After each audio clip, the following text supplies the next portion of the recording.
So we posted on Twitter.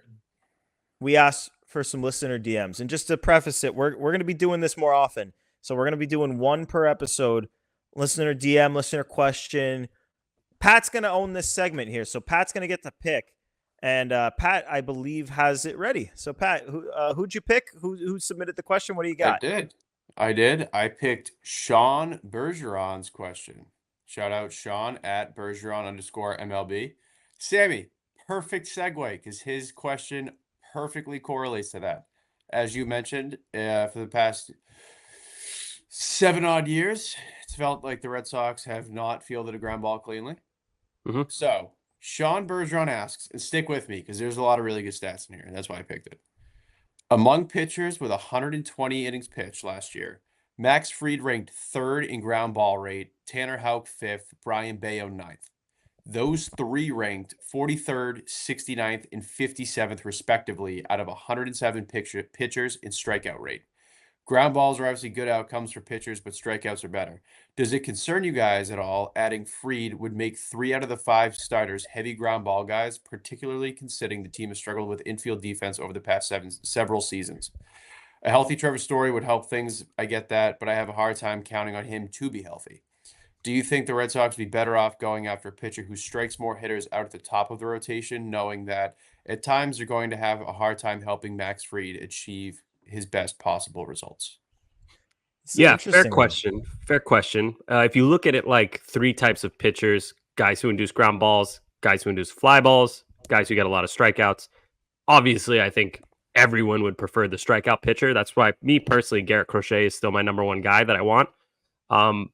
But if your home ballpark is Fenway and you're not striking guys out, the next best thing is to be a ground ball pitcher because Fenway is totally a hitter's park with the green monster and then all the space in right field as well. So, yeah, it's a concern, but it's not enough of a concern for me to be like, oh, they should look elsewhere. Because like in theory, you'll have Trevor Story, you'll have Marcelo Meyer eventually, whether it's 2025 or 2026. And then second base defense should get cleaned up a little bit with Campbell coming up. Grissom looked a lot better towards the end of the season. Casas, I still believe in as a defender. I know he hasn't been great at the major league level, but he was consistently good in the minors. So, and then Devers at third. I think he's never going to be a great defender, but whatever, you can live with it if it's just one guy on the infield. So, yes, valid concern, but not enough of a concern to where I would not pursue Max Fried aggressively. I still think they should do that. Pat, read the names of the other Red Sox pitchers and their percentiles or numbers. Yep. For ground ball rate. So Fried was 3rd in ground ball rate. Houck was 5th. Bayo was 9th. All right. One guy that we didn't hear on there, Carter Crawford, a guy who, yes, he can get some strikeouts, but he induces a lot of fly balls. And you see what happens. He led the league in home runs this year. I agree with Sean here. I think I feel the most comfortable with a heavy strikeout guy because the Red Sox infield defense has not been good for years. I certainly would stay away from guys who exclusively get ground balls if you can pick. Like, it's different if you're like bringing a guy up through your system and that's his calling card. Like, you're going to work to his strengths. But if you're picking a guy to invest a lot of money or prospects in, like, yeah, pick a guy who fits your mold. I years ago when Marcus Stroman was a free agent, I said the Red Sox shouldn't pursue him because even years ago they had bad infield defense. And Stroman literally blocked me on Twitter for saying that because he's a freaking flake, but he's a Yankee. He's born to be a Yankee. Yeah, he's born to be a Yankee. He unblocked me multiple years later. Interesting shit. But with Max Fried, the reason it doesn't concern me that much is I don't want a guy who induces fly ball contact at Fenway Park. That scares me. And B, it's not like he doesn't strike guys out. He does strike guys out. He's average to above average striking guys out, and he gets outs the way you want guys to get outs. So that doesn't scare me. Would I like a guy like Garrett Crochet, heavy strikeouts, and that's his calling card, and you know what you're going to get there? Yes, because it's more consistent. Like, yeah, come on. But you don't have to get the number 1 guy on your list. Like, maybe some other team blows Chicago out of the water for Crochet, and you're shit out of luck there. If that happens, like, by God, you could do a hell of a lot worse than Max Fried. I think it's a valid concern, but I think it's a lot easier to envision a world where the Red Sox have 3 above average infield defenders and then Devers in the infield. I think that's not the craziest thing to ask. Even in a world where Story gets hurt, I think you could still see an above average shortstop now, because now instead of moving Cedon Rafaela from the outfield into shortstop, where he did not grade out well defensively this year, you'd probably just call up Marcelo Meyer, who I think most people think is going to be an above average defensive shortstop. Mm-hmm.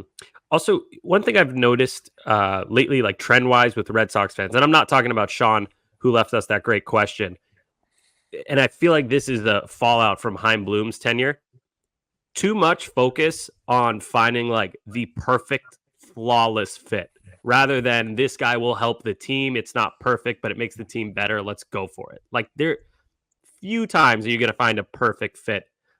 And that's why I love Garrett Crochet, because I think he's legitimately a perfect fit. But Max Fried, maybe not perfect fit, still an awesome addition. So again, it is a valid concern, but I don't think it should, keep the Red Sox from going hard after Max Fried. I don't know how you guys would feel. I would be thrilled if they signed that dude. That's an ace. So that's great. A legit ace. And if it's not an ace, then it's one of the best number 2 starters you're ever going to see. So yeah, go for it.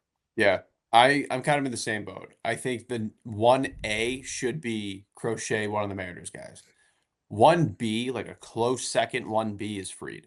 Yes, the infield defense is not great. He's a heavy ground ball guy, and he's going to be more of a ground ball guy as he ages. That's normal, expected. I get that.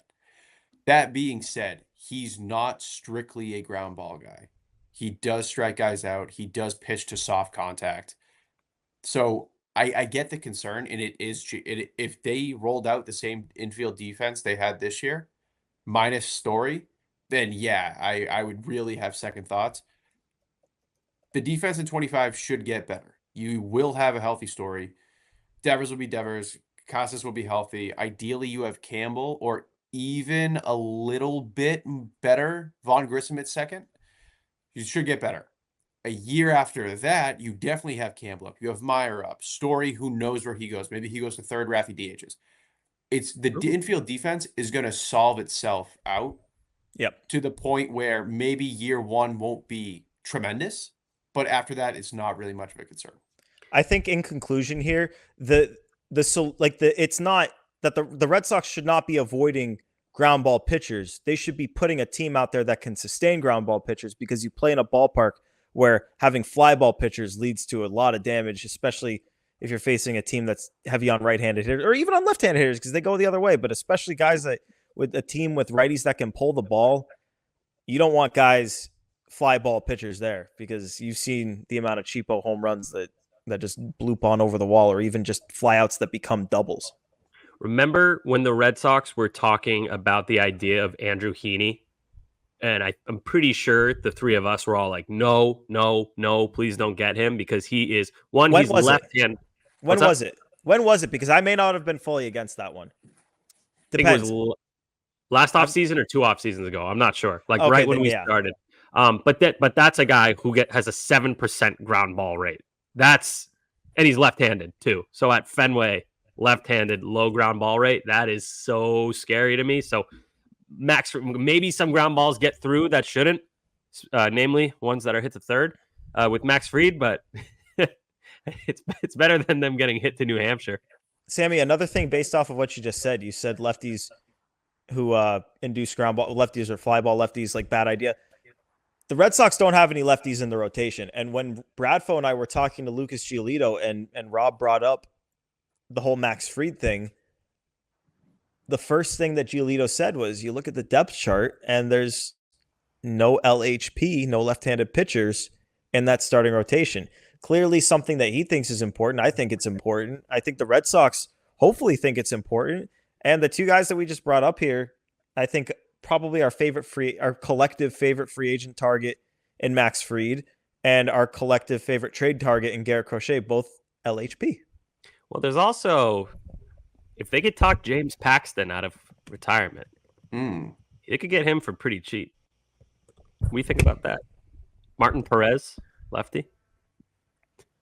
Cordy, they could. It's Martin. I'm sick because it's Martin, Sammy. Come on. Martin. I mean, Martin. No, you're disrespectful. If they really want a ground ball guy, they could, hypothetically, sign Kyle Gibson and All show right. him how to throw with his left hand. Joe, mute this man. I don't want to actually. Who? Oh, it was that.